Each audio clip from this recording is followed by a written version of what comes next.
Mbote na balandi banso ya GCAM télévision boye malamu na émission na bino grand débat émission epesaka bino to pe to sololaka mingi mingi makambo mazali koleka à travers la na kati ya République démocratique du Congo nazali ngai moko te na plateau ya lelo bozali komona lelo nazali na sengo monene ya koyamba mwana mboka oyo babengi Samba Olonga azali déjà na plateau na biso ya mbote to banda na kopesa.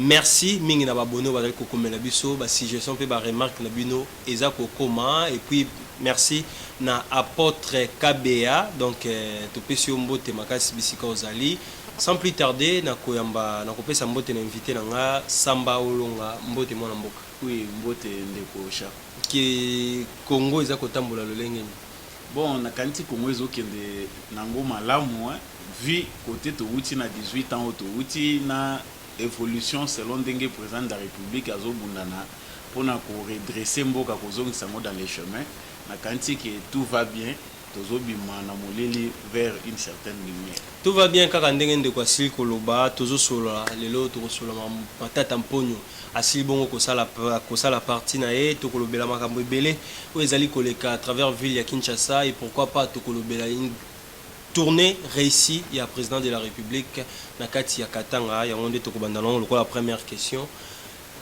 full oye la ki bongo yamba papa tata ekolo mokonzi ya mboka Fachi Beton 2023 zo assuré na parti ya Katanga que président de la République a osala bien.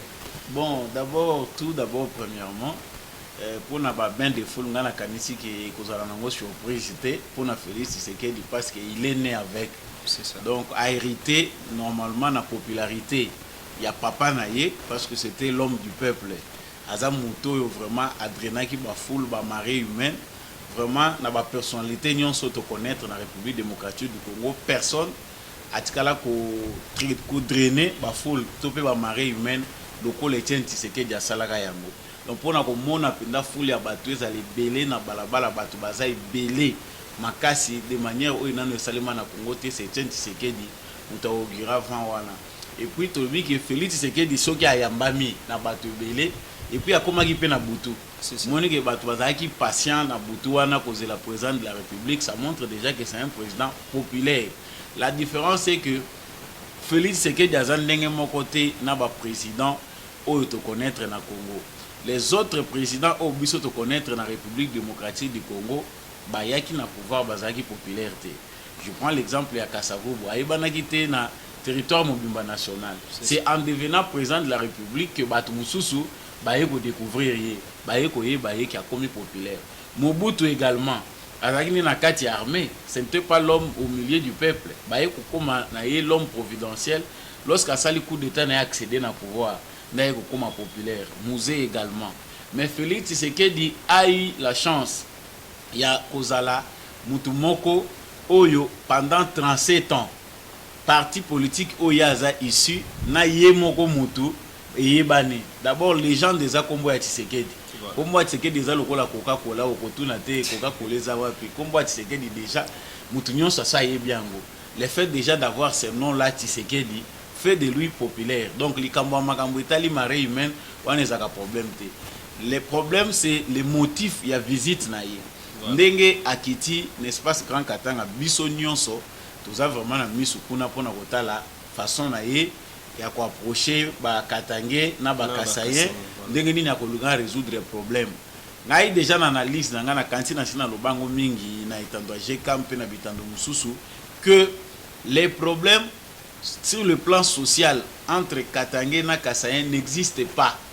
Voilà. Katangé parce que ngala ngaki na peut-être beaucoup convaincus ceux qui na mona qui na ba vidéo to moni bitumba ya bakasaye moko boyena bakatangé bazali ko bebana bien soit to moni image moko ya bakatangé moko baza ko bambana mabanga na bakasaye ça on n'a jamais vu ça mais to zali na ba image il y a une politicienne mwana ya successionniste Munongo Godefroy c'est ça Dominique yende mutaye ko pelisa moto et puis là moi je pense que nazolo bakango mingi pour batebele ba comprendre bande ko na biso mususu o bazali lokola ba député ba contribuer na augmenter vent wana na amplifier yango bango mutu ba créer ba suspicion wana pona koya kobimisa eloko oyo eza ko exister te na imaginaire ya bakatange na bakasayen.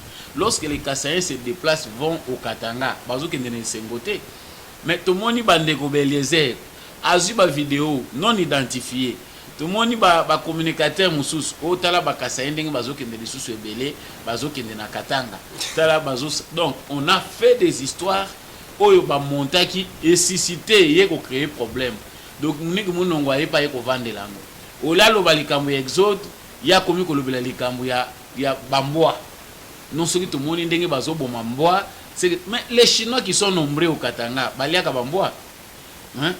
Est-ce que ils ont interdit na mutuali loko ya liaka? Ce n'est pas tous les Kassaïens qui mangent les chiens, il y a des Kassaïens oyo baliaka na bango mboa wanati.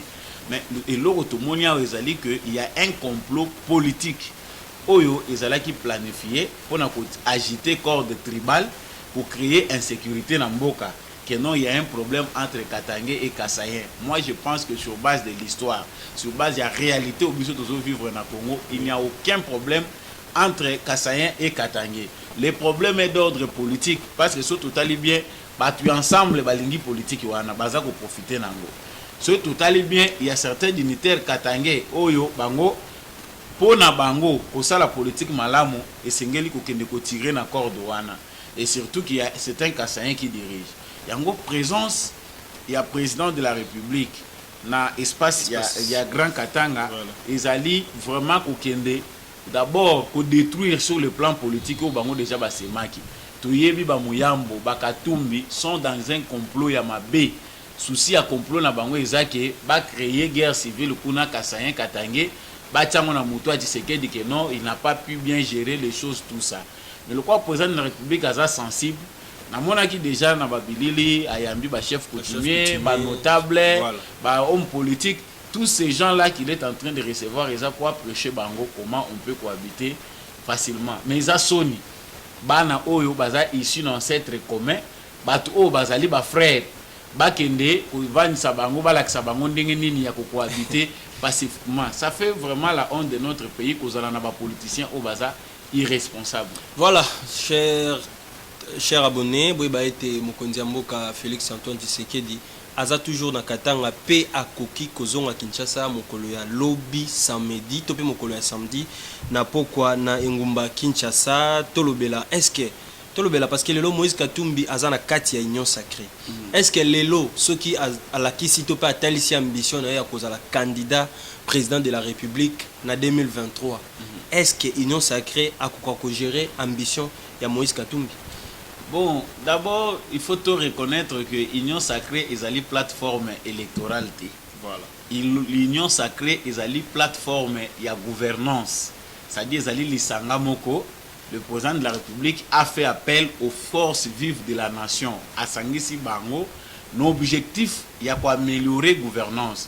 Parce que le président de la République a constaté que pendant 2 ans, OEE a travaillé avec la coalition FCC Cash. Le peuple congolais n'a pas été satisfait de la gouvernance.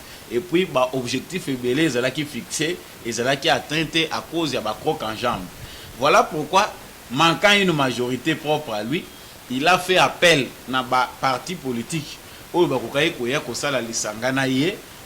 faire face à la situation.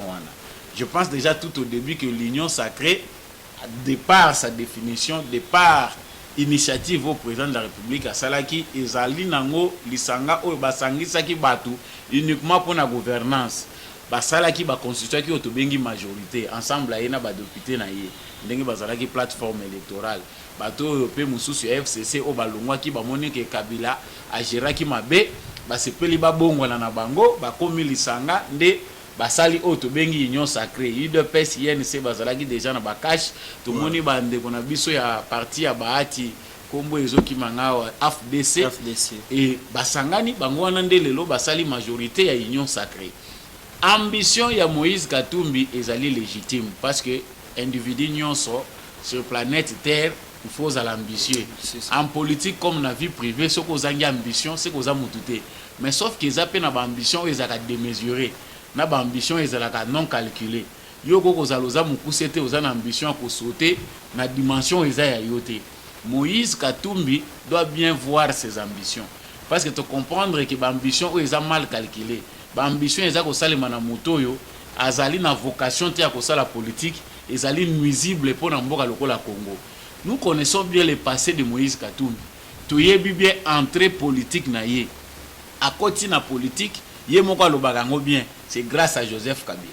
Il a eu des problèmes avec le gouvernement zambien, bah problème tout ça. Yé pour naïe, à côté de la politique était parce qu'il y a une vocation pour servir. Naïe peut-être ce Congolais à Zouakatan, il y a quoi analyser les propos ya Moutouandenge wana. Moïse Katumbi dit clairement que ce qui est là qui Joseph Kabila tembelenga na sala politique était. Donc il y a sala politique pour Joseph Kabila. Aujourd'hui, la réalité nous rattrape. Pour ceux qui pensaient que Moïse Katumbi a quitté Joseph Kabila pour servir les Congolais, c'est faux. Moïse Katumbi avait quitté Joseph Kabila parce que l'information à Zouaki, ils ont dit que Joseph Kabila a perdre le pouvoir. Joseph Kabila qui déjà n'a perdu sa vitesse. Yango ayaki ko batama na opposition pour ala kisaba Congolais qui a commis longo na bango. Ce qui les autres autangi la Kabila 18 ans na ye bilan ya mabe. Ça dit na batu oyo ba memi Kabila na libulu bato pe ba piyaki mboka Moïse Katumbi azali na kati. Mais Félix Tshisekedi aye na pouvoir. Toye kokuta Joseph na Kabila na Moïse ezalaki a couteau tiré, azalaki exilé politique na babemba bazaki libanda ya mboka. Koya ya Félix Tshisekedi à permettre que l'exilé nyonso bazonga na mboka, à permettre réconciliation ezala ba bazaki na ba prison bazongisi bango. Mais Kabila lobaki loko moko important lobi ke bana Katumbi azali jida. Biso ba musutu bandomo na ngolo kola théâtre to lobi Kabila azo sala ka bongo po Katumbi abongwani nzoka muto abongwani ba matsaka ye na cherté ba pesa ka ye na no temps à prouver ce qui a solo penza abongoli mutema. C'est ce que nous avons vu avec Moïse Katumbi. Bato baza na capacité à kosala analyse malamu te bato na Moïse Katumbi azo welela nini na Félix Tshisekedi. Parce que ayaki a koti na union sacrée. Tout sangani pour la gouvernance. Va proposer pour sa premier ministre à Boyi. Déjà intention à départ. À l'obité peut-être Aboya qui a soukolkola sama lukonde. Non, ça ezali koboya kosuka lokola sama lukonde te ezali nde non assistance d'un peuple en danger. Peuple ba bomaki. Parce que ceux qui les autres otanga souffrance ezana katanga bakatanga ceux qui ba otelemela bakasaye souffrance wana eza Moïse Paza à partir responsable. Ça dit surtout tangi Joseph Kabila totangi ba matata ponyo totangi so ki le loto kei ko fouiner na passé total na ba placard na bango bazo mi ba cadavre ya ba congolais ebelé na ba placard na bango. Moïse n'est pas un saint qui nous a été présenté ayi abotola batu ba ndako abotola batu ba biloko abuka azana makambo ebelé pe ya mabe asala. Mais nous ne voyons pas ça. Souci à biso nyo c'est ça que na vision président Félix Tshisekedi il faut réconcilier les Congolais entre eux, il faut amener la paix. Yango to moniki batu lokwa bakatumbi Kabila ye moko na groupe na ya batu nyonso bazo vivre na Congo Congolais zo sala bango eloko moko te soki lelo Congolais lobi asali la kanda batu wana bakoza la te na cité tozo mona mapangu na bango. Mais à cause ya politique ya paix na réconciliation biso kuto ba mususu miteme za kosuka mais tozo vivre na batu wana awo o ba bebisi économie ya Congo ba bomi ba Congolais ba sali ate eloko moko te pendant 18 ans. Si Moïse Katumbi pense qu'il veut devenir président de la République, il n'a pas tort. Mais loko moko tokoye bisaye ndeko wana izali ayebake, il ne faut pas insulter ba Congolais baza bazobate. Les Congolais ne sont pas des idiots, ni encore moins des amnésiques. Parce que ce qu'on a perdu sa mémoire, vous allez noter na ta ko sala examen de conscience ou ta la bilan ya batouane zalaki nini. Aujourd'hui face à Félix Tshisekedi, on ne voit pas un candidat. D'ailleurs, Moïse Katumbi Yozoro Bagesso qui a présenté ambition. Déjà, ambition est allée. Tant qu'il y a Azana Kacha Union Sacrée, à Boy pour reconnaître le bilan wana, il y a gestion wana. Pour n'a déjà bandé pour préparer l'échec à Félix, c'est qu'il pour mon avoir Oya Koya côté là. Donc c'est censé que Baya qui peut jouer double jeu. Moïse Katumbi en 2023, nous savons qu'il a été bien accueilli par les Congolais. Azamutu Oyo. Ayamba minde na ba Congolais parce que jusque là ba origine maman na ye o bazolo bake maman na ye azaki congolaise jusque là tozolo ka toyeba ba maman bandeko na ye ba toyeba pe ba tante maternelle na ye ngoto mona bango ba ko confirmer jusque là rien ne s'est fait. Les origines sont douteuses. Alongwa ki awaki ko funda biso na ba juif na Europe comment biso ba Congolais tozolinga ko écarter parce que tata na ye azali juif. est-ce qu'un Congolais sérieux ou azoyoka ba propos wana akozala vraiment na crédit akopesa na Katumbi? Si Katumbi pense qu'il est Congolais et que azali marginalisé na ba droit na ye tout en étant Congolais, il faut alobango devant ba Congolais. Mais atikala ko tenir propos wana te devant ba Congolais, il va chez les Juifs pour aller accuser des Congolais au bazali de père et de mère.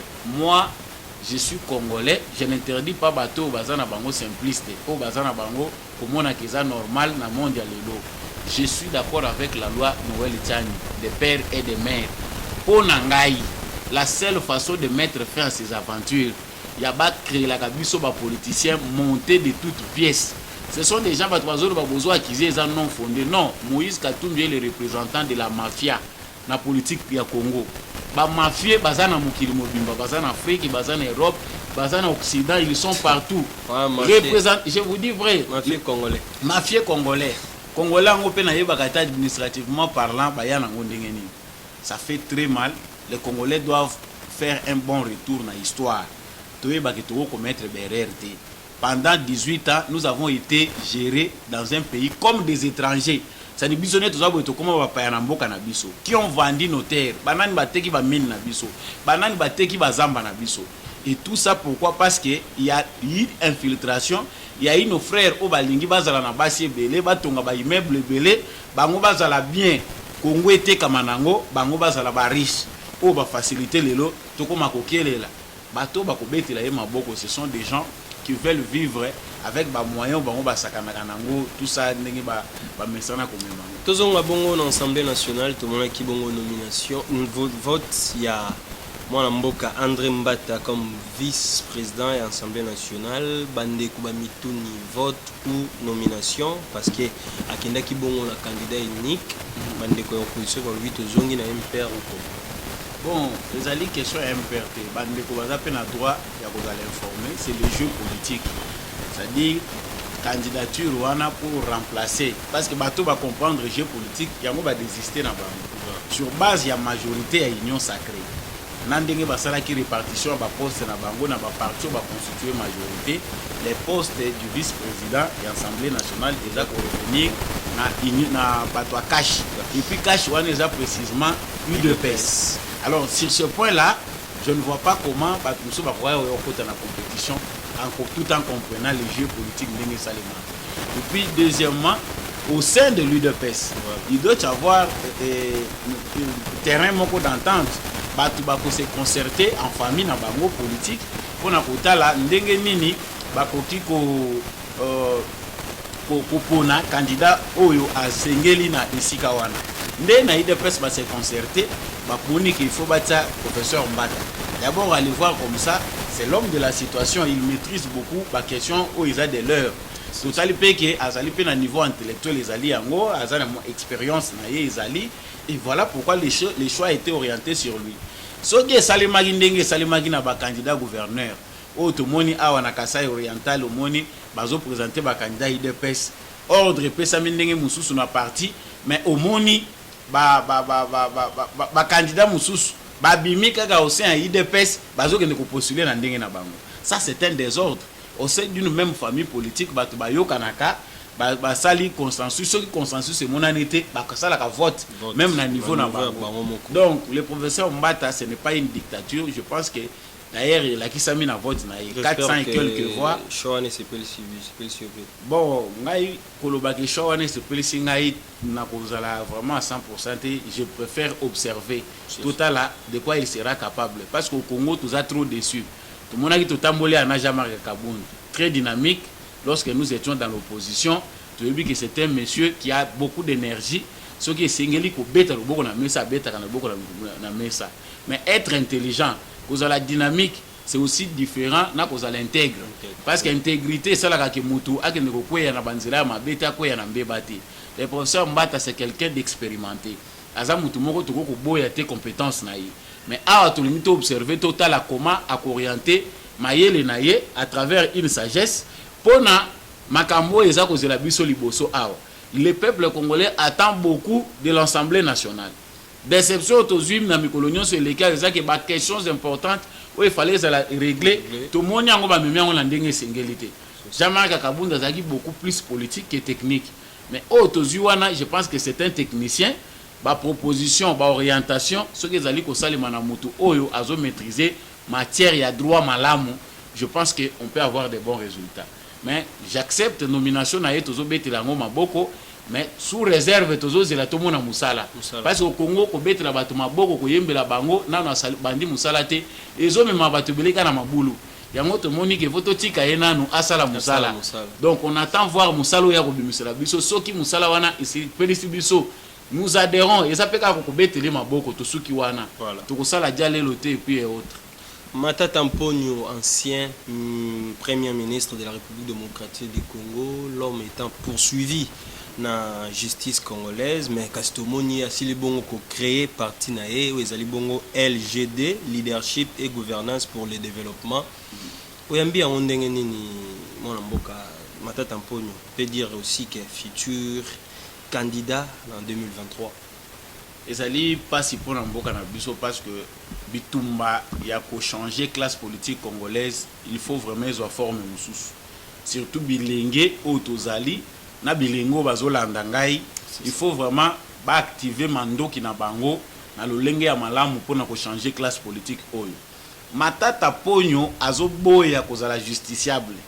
Pour lui, il pense que raison na ye, il faut zo na presse. Raison na ye faut azongo na ba conférence. Raison na ye faut azongo na ba intimidation aza ko intimider nango baati. Raison na ye faut azongo na ba lettre akomela ka Félix Tshisekedi. Quelqu'un qui a des problèmes avec la justice, nam a réglé ba problème wana te. Ba problème ezali c'est très clair ici. Mbongo ya ba bien zairinager soki il fallait ya zarisation voilà.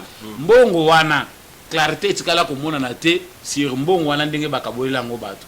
Il y a d'autres victimes mususu lelo bazolandela baosenga bambongo na bango. Voilà. Toye Bukanga Lonzo, c'est près de 300 millions de dollars. Papa tant tolo ba 300 millions, c'est combien d'hôpitaux, c'est combien de routes. Matata Pone, je l'ai suivi en train de faire les calculs, il y a ba DIP. Alors ba DIP ba pesi ba député, ba pesi na ba sénateur, ceux qui to sali somme nango, nous pouvons construire autant d'écoles, construire autant d'hôpitaux. Yé Matata Pone parce qu'azana mbongo, parce que c'est un multimillionnaire. Atongi ba université, to ebité commerce ni na salaki. Azotonga ba école, to ebi commerce ni na salité. C'est un multimillionnaire yango aboyi ne ko zwa DIP. Maintenant par populisme, il va prendre nous Congolais azo biso le quoi bazoba. Il veut créer un parti politique. Je sais qui seront membres de ce parti politique là. Déjà un baflateur, deux les opportunistes, trois c'est peut-être des inconscients qui manquent les pains. Oui, nazo lo banon de parce que quand on a réfléchir 18 ans Joseph Kabila Nathalie comportement Matata Ponyo mais balba qui enda stabiliser qui monnaie stabiliser qui mboka économie ma ya zolo ba économie ya stabiliser qui ezaki na bideni parce que muto amemi biso na bancarisation eza Matata Ponyo. Aujourd'hui on a découvert que plus de 50 personnes babane ko zo ba milliards ya ba francs congolais chaque fin du mois baza ko kabolango partage et qui n'a pas na bango. Pendant que les fonctionnaires de l'État se contentaient de modiques sommes au salaire. Matata Ponyo avait bancarisé les vols. C'est-à-dire, à Kangeli Baninga Mususo Baïba Kamadousou, a créé un système bancaire pour permettre bango qui va se servir de manière institutionnelle. C'est-à-dire, traçabilité, moyen holandais, vous trouvez nos banques qui ont déjà wana, bayebi déjà que mbongo tel, tojura ke kendaka boye, oye kendaka boye. Oya ya Félix Tshisekedi ande mu te permettre biso te découvrir parce que Congolais a bossa na ka oye leki lobby. Ndenge za wana soto bito landela lisusu. Kaka na gestion na ye en tant que premier ministre o bazo komisa wana. Nous allons trouver comment Matata Ponyo a volé l'argent comme un voleur professionnel. Parce qu'un détourneur professionnel fait tout pour tracer ses alatés. Fait tout pour aveugler bato ya zo yiba ba yebate azo yiba ndenge nini. Nazo zonga kana likambo ya parti politique. Parce que zo pesa nga pasi catégorie ya bato misatu o natangelio awa. Catégorie ya ba opportuniste ya ba flatteur na ba inconscient. Certains inconscients a ko adhérer na parti politique pour amoni bazoka bola mbongo. A ko adhérer na parti politique pour yebike soki toke manifestation ba bimisaka moins 5000 ba pesi biso nga nazo sa yelo côté. Trouver de l'emploi, ministre de la jeunesse, ministre de l'agriculture, ministre du travail, ministre de plan. Et ça défi balancé dans bino parti politique à Matata Ponyo et qu'on continue à garder la chaîne, il y a des jeunes oyo ba kozala des œuvres ba ça les côté parce que bato ba kokota na parti wana ce sont des jeunes qui n'ont plus d'espoir. il faut donner de l'espoir à ces jeunes gens-là pour baser la victime de la partie à Matata Pogno.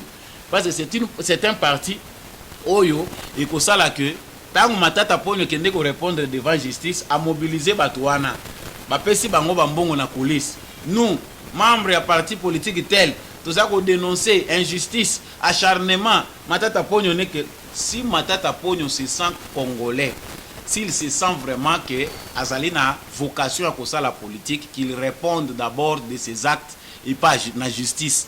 Il y a abandonné pour résoudre les problèmes. Ce qui est censé ici, ce n'est pas les partis politiques. Et puis il faut que comme leadership et bonne gouvernance pour le développement. Quel type de leadership au Matata Pogno yo zalaki na Congo, ozaki leader à modèle nini? Parce qu'il faut tout banane qui est Matata Pogno. C'est qui ce leadership? Leadership on a battu musuba yebi Matata Pogno parce que nous au Congo bako sakabiso mingi poto yebi histoire te. Matata Pogno lunda bululu alobango awa. Matata Pogno était rwandais quand lunda bululu azali premier ministre. Ba présentant Matata Pogno pas lunda bululu comme un citoyen rwandais, diplomate rwandais. Matata Pogno yeko koma congolais na ba régime oyo ba komisa biso nyonso ba paya na bamboka na biso. Parce qu'on n'a pas de carte d'identité, on ne sait pas retracer qui est qui. C'est Matata Pogno qui est devenu congolais, tu as découvert la gestion de Kabila Awa, tant a commis premier ministre. Bon, Matata Pogno veut nous prendre maintenant pour des amnésiques, pour créer un parti politique, nous dire voilà, venez adhérer. Je vous dis, Naboy comme sa colère nangai, parce que Monitango, Félix Tshisekedi Azaki na opposition, Azoli Ngaya na pouvoir. Ils ont deux façons de nous bando mone na makambo. Ce que ezalaki ke kosila na ndenga kanda mais tozotanga bakombo bato. Mais moni kimia oyo ezaka pe na prix à payer. C'est ça. Parce que le quoi balukaki kimia ke to casser nyonso te pona ko bengana ka Kabila na bato oyo. Trouvons la paix. C'est cette paix hein oyo ndé mutememeli biso makambo to mona ba Matata Pogno ba continuer ko insulter ba congolais. Mais moi je pense que ezali défi pe na ministère de la justice. Ezali défi na président de la République. Ceux qui président de la République a koyoka mbele ya ba congolais. Parce que pendant 18 ans, les Congolais vivent dans l'injustice. Si les lots Congolais vont continuer à vivre l'injustice, mbongo nyonso ya mboka et qui n'a pas fonctionnement ya institution. À cause de la loi ya mabe, ko ezaki pe na époque ya Joseph Kabila. Justice ya malunga de mutu kosala ki tokota solution na état. Parce que justice so bazo benga transitoire rawa, so magaki, to na ka ba kombo bato yo parce que kosala justice na biso. Et normalement, il faut répondre à souhait ya ba Congolais. C'est-à-dire nous ne pouvons pas continuer à accumuler des vaches. Pendant 18 ans, tout le moli na justice moko ezaki malamu te et rendre vulnérable ba Congolais et répondre te na o ezaki aspiration profonde du peuple congolais. Donc le président de la République abeta le boko na mesa na maitali justice parce qu'on ne peut pas construire un état de droit, sans une justice équitable. Prostitution à Kinshasa et Lubumbashi, un impact. Queen Service, ils allaient na bandeko, basali agence na bango, ba mi bombité et comme ya polele, o bazali ko pesa basi na balolenge nyonso ko def ko tekisa basi nzoto. Tout le monde déjà est comme ko sala chercher na Kinshasa pe na Lubumbashi, maloba no ezaboni. D'abord, les alliés na responsabilité à l'État, pour régulariser le secteur où il y a vie sociale. Parce que Kindumba, topé, oyo, ne va bien la prostitution. Et c'est la profession, c'est bandit les lotés, c'est depuis l'Antiquité, bandu ba prostitué, ils ont musala na bango basalaka, ils ont abatu oyo, selon bango moko na ba conviction na bango personnel, bandima na bango côté kaka banzoto na bango. Mais là où ça marche bien, ils abisika où l'État a la réglementation, puis ils ont suivi à malamu, il y a quoi babatouana basala kango na cadre ni. Est-ce que ba respecter kamibe ko mboka baza ko respecter environnement? Est-ce que bazo qui n'était ko violer pe batu mususu o bazana ngo posate? Mais ce qui se fait maintenant actuellement chez nous doit être contrôlé dans le ministère de la Justice, ministère de l'Intérieur, ministère des Droits Humains. Oui, que batu ba komi ko zala exploité par ba mususu. Bana basi ebele o lelo bazana mabala te bazo zelo ka kosala te ou bien les petites filles oyo ba parents na bango bazo ko lesa bango malamu te ba koti pe na o tozo benga prostitution ba musu bazo sala ngo pona nzala ba mususu ekomi pona ba raison ebele et ils sont exploités na plusieurs manières otoko ko yebate Nous nous souvenons des filles au Bazoa Bangwa et pas Libanais, ils se sont retrouvés à Liban comme des esclaves sexuels. Ils ont un réseau monnaie à travers le monde, il y a exploitation, il y a banabasi, comme ça bango ba objet sexuel, ko sakana na bango ndenge balingi. Mais l'État congolais doit taper la main sur la table parce que wana za automoni et bon automoni te. Ba utaya ko kana récemment awa ba chinois ebele, Congo ezana bandumba nango me ba importa bandumba ba chinoise ba tcha bango awa baza pe na lupango ba vantsa bango ba client bayaka bazo futa mbongo na société où engagé ki bango. Tout ça c'était échappé qui na contrôle à l'État congolais. Ministère et intérieur ameka polandela surtout certaines boîtes de nuit au tozo mona misusu awa. Parce que bango na bazo sala da publicité na ba réseaux sociaux. C'est qu'ils sont dans des endroits où bango bazo maîtriser malamu ba client ba kindaka. Est-ce que c'est une entreprise enregistrée par l'État? Eza ba structure moko connue parce que eza musala na bango ba kopekisa bango angote. Mais est-ce que ezo salema na ba norme? L'État congolais ezo maîtriser yango parce que ba komi ko violer na batu mususu na misu parce que violer ezaka kateke ba kende ko kanga yo na ndako. Tant muta koti na kati ya groupe moko WhatsApp akuti bazu biloko wana babwaki yango bazu mitakala ya basi batia yango na ba WhatsApp. Bazo tsango na ba réseaux sociaux partout sans même respecter ba normes ezali ya pudeur. Siko bato modèle wana nga nazo kanisa tango bazo sala yango il n'honore pas, c'est à l'État de prendre ses responsabilités. Ce qui l'État na biso ministère intérieur a identifié d'abord ba bar, ba restaurant et belé ezana Kinshasa na ba plusieurs endroits ezali contrôlés par l'État congolais. C'est ça. Voilà kutu ezaya kolobela te tokomi kokoma na suka émission na biso mais ambo ete tosilisa tozonge pa tozonga na kambo etali mwa mboka Gilles Alingete wasilaki bongo kosala déclaration à partir des États-Unis d'Amérique wasilaki bongo koloba ete ke guerre ezali na Congo te ba investisseur basi la bongo koya ebele katikati na RDC kasi tomoni yango awa ekaboli bato bandeko basili koloba ete à reconnaître azako reconnaître te milimo ya bandeko na biso bazali kokufa na Est République démocratique du Congo. Tout le monde peut déjà ba député mususu o bazali ko senga na ya démissionner ba député mususu basali émotion aya ko défendre pourquoi alobi bongo pour na yozo mona ndenge nini propos moi mboka seleki bongo ko loba kuna le banda mboka ngana kanti bato yo ba propos na yeza clair. Voilà. Ce qu'on l'a dit ba propos ya Gilles Alingeti à s'exprimer en français. C'est une langue compréhensible par tous les Congolais. Voilà. Parce que c'est la langue officielle. Alors bien que guerre na Congo ezate. Est-ce qu'akosi guerre na Congo ezate parce que qu'est-ce qu'on appelle guerre? Guerre ezali wa tout monde na Russie na Ukraine. Guerre ezali kuna parce que Russie azo combattre Ukraine et basi va déclarer officiellement guerre entre les deux pays. Bon, awa na Congo, nous avons des groupes rebelles. Gilles Alingeti a signifié bien. Il a même illustré son propos. Alobi que ba mouvement moko rebelle au bazana intention ya copier ba richesse ya mboka nde mutu bazali na certaines poches insécurité bazali ko créer. Parce en quoi Gilles Alingeti a offensé ba mort a offensé bande ko na biso à est. Ezana bato oyo bazo combattre Gilles Alingeti te bazo combattre Ndé Félix Tshisekedi. Ce sont des gens qui luttent contre les bonnes œuvres. Les mêmes personnes ceux qui les logis la Alingeti alobaki ke Congo ezana guerre tozana kobunda poto bongisa mboka na biso kaka batu wana balinga batelema baloba non tala ba propos boye mutazo salir image ya mboka. Quand quelqu'un devant les investisseurs il tient des propos où ezali ko attirer ngala tunyoka mutuna ndeko est-ce que na Goma batu baza ko sala ba ferte na Bukavu batu baza sala ba ferte toutes les grandes villes du Congo les gens font des affaires. Si ko ba pesa ba américain ba yate Gilles Alingeti aloba guerre ezali to luka to silisa mo boyate. Ça c'est de la sorcellerie. On comprend que les gens confondent la qui ko soigner maloba Adolphe Muzito. Non non. Tout moi de Muzito c'est qui vont déclarer que oui, ba yate parce que absolument. Qui est ce responsable là politique au rappeler ngai maloba kitoko Adolphe Muzito alobi to créer insécurité totale à ceux qui ba koya ba investir en ba koya wapi. On comprend que le mal congolais ndendo qui est moko. Gilles Alingeti alobi mabete moi je les soutiens dans ces propos là. Ba propos na yeza ba propos moko responsable devant un panel d'investisseurs. Les investisseurs qui viennent venir au Congo balinga pe bayoka point de vue à Gilles Alingeti en tant que mutoyo azali au centre ya lutte contre les détournements ya ba deniers publics.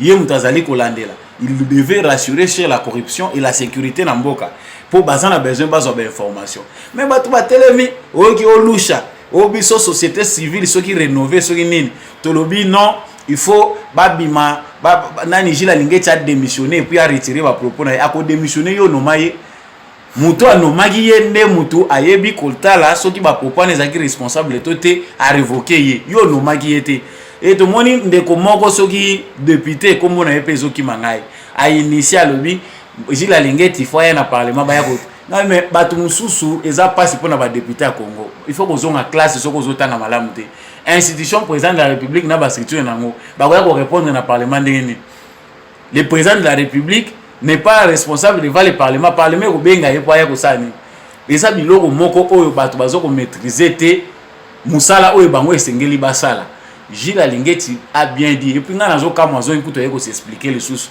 que ba propos na ye eza na cadre de contexte moko eza na bato balingi ba changer papa Gilles Alingeti vanda na okimia to yebi catégorie ba ndoki oyo balingaka na bango te ke mboka ekende liboso ils sont pour la guerre c'est ça le langage simple il faut baloba ke bango balingi guerre et continuer pour Félix Tshisekedi a échoué ben investisseur ba yate c'est très simple au lieu de chercher des mots oh non Gilles Alingeti a offensé biso non ce sont déjà des ennemis à Moussala au Gilles Alingeti a salaka bakana e bandaka bayi FCC bayi cash balobiete bapesi mboso raison parce que aibsaki ezalaka ba chef ya ba groupes armés ezala est ezaka ba député na biso tozala bango absolument ezaya ko lukate nos députés font un mauvais service parce qu'ils ont été nommés pour travailler contre l'État congolais ba mususu tozo benga ba députés ce sont déjà nommés par Nanga avec mission spécifique ko garder biso na ba chaîne na bango nde ba misana ko garder biso eza pe mayele pe ça pe congolais mayele ya koyeba ke lelo biso o tozali ba congolais to fongola miso na maka élection ko ya tala mutu yo ko voter babilongi mususu na ko tangi loto bi matata ponyo ils sont nombreux botala bino nyonso na ba région na bino il y a des enfants qui naissent et na ba jeune bazo kola ba pe mayele bazo tanga pe ba classe bango ba ko zo ba posete kaka babilongi moko wana providentiel o yende mutazara côté na biso ye mutasova ka biso tika Congolais zo mayele na moment oyo ayeba qui est le frein au développement au biso toza ko luka na kanti ke Congolais soka sosoli yango makamunyo se kozala clair voilà pour mboka to komi na suka émission na biso politique ya Congo ezali lokola baleine balia ngona mukolo moko te ndambu toko ya kino toko silisa topé toko solola ka toujours na mayema ezali koleka na actualité ya République démocratique du Congo nazaki na sengo makasi ya koyamba yo Samba Olonga dernier message na ba congolais nyonso pe numéro ya téléphone merci na bandeko balandaki biso merci pe pona yo na invitation na bandeko bazolanda biso naza toujours ko combattre tribalisme parce que ezali cancer na 21e siècle oyo tokoki kondima lisusu te que bato s'entretuer à cause du tribalisme voilà. Parce que tokoyamba ba américain tokoyamba ba chinois tozoyamba ba européen et tous les autres individus ya planète terre au bakozwa nationalité congolaise si entre nous congolais tozo se considérer par rapport à ba tribu tokotikala ko comme nation forte té donc to boya tribalisme na forme na ngonyonso et soutenir le chef de l'État veut dire kozala na ba mentalité ya malamu. Mon numéro c'est le plus 243 82 349 65 26 plus 243 82 349 65 26 na lobaki opération zonga mutu ezoya que ceux qui veulent soutenir opération wana congolais boya buzoba zonga mutu obenginga na numéro wana nous allons vous dire ce que nous faisons. Merci Mukongo Mungala Muswahili. Bisogno sotozali ekolo moko toza ba congolais donc nous disons non au tribalisme ezaki bongo mbi à chaque Shadrack devant microphone oyo donc ngai na bino tukutani bongo mbala sima ciao.